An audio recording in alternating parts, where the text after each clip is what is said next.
بسم اللہ الرحمن الرحیم۔ نہج البلاغہ، خطبہ نمبر 1 جاری۔ خطبہ کے پچھلے حصہ کا آخری جملہ اور اس سے ساتوں آسمان پیدا کیے۔ اب یہاں سے آگے پڑھتے ہیں۔ نیچے والے آسمان کو رکی ہوئی سوچ کی طرح بنایا اور اوپر والے آسمان کو محفوظ چھت اور بلند عمارت کی صورت میں اس طرح قائم کیا کہ نہ ستونوں کے سہارے کی حاجت تھی نہ بندھنوں سے جوڑنے کی ضرورت۔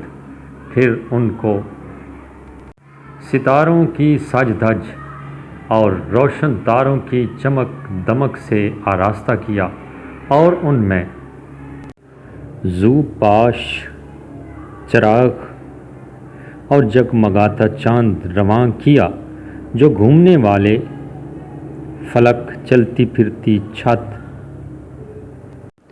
اور جنبش کھانے والی لوح میں ہے۔ پھر خداوند عالم نے بلند آسمانوں کے درمیان شگاف پیدا کیے اور ان کی وسعتوں کو طرح طرح کے فرشتوں سے بھر دیا۔ کچھ ان میں سر بسجود ہیں جو رکوع نہیں کرتے، کچھ رکوع میں ہیں جو سیدھے نہیں ہوتے، کچھ صفیں باندھے ہوئے ہیں جو اپنی جگہ نہیں چھوڑتے، اور کچھ پاکیزگی بیان کر رہے ہیں جو اکتاتے نہیں۔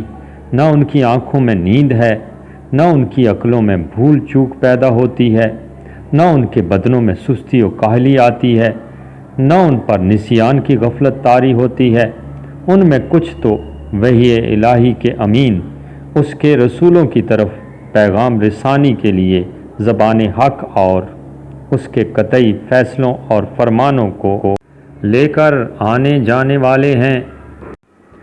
کچھ اس کے بندوں کے نگہبان اور جنت کے دروازوں کے پاسبان ہیں۔ کچھ وہ ہیں جن کے قدم زمین کی تہ میں جمے ہوئے ہیں اور ان کے پہلو اطراف عالم سے بھی آگے بڑھ گئے ہیں۔ ان کے شانے عرش کے پایوں سے میل کھاتے ہیں۔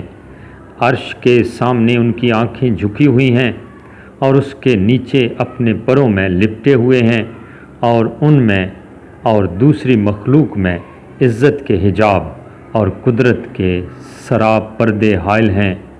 وہ شکل و صورت کے ساتھ اپنے رب کا تصور نہیں کرتے، نہ اس پر مخلوق کی صفتیں طاری کرتے ہیں، نہ اس سے محل و مکان میں گھرا ہوا سمجھتے ہیں، نہ اشباع و نظائر سے اس کی طرف اشارہ کرتے ہیں۔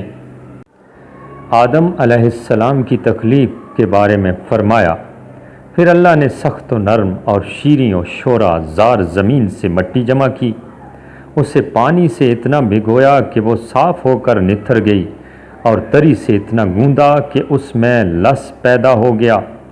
اس سے ایک ایسی صورت بنائی جس میں موڑ ہیں اور جوڑ، اعضاء ہیں اور مختلف حصے۔ اسے یہاں تک سکھایا کہ وہ خود تھم سکی، اور اتنا سخت کیا کہ وہ کھنکھنانے لگی۔ ایک وقت معین اور مدت معلوم تک اسے یوں ہی رہنے دیا، پھر اس میں روح پھونکی تو وہ ایسے انسان کی صورت میں کھڑی ہو گئی جو قوائے ذہنی کو حرکت دینے والا، فکری حرکات سے تصرف کرنے والا، اعضاء و جوارح سے خدمت لینے والا اور ہاتھ پیروں کو چلانے والا ہے، اور ایسی شناخت کا مالک ہے جس سے حق و باطل میں تمیز کرتا ہے اور مختلف مزوں، بوؤں، رنگوں اور جنسوں میں فرق کرتا ہے۔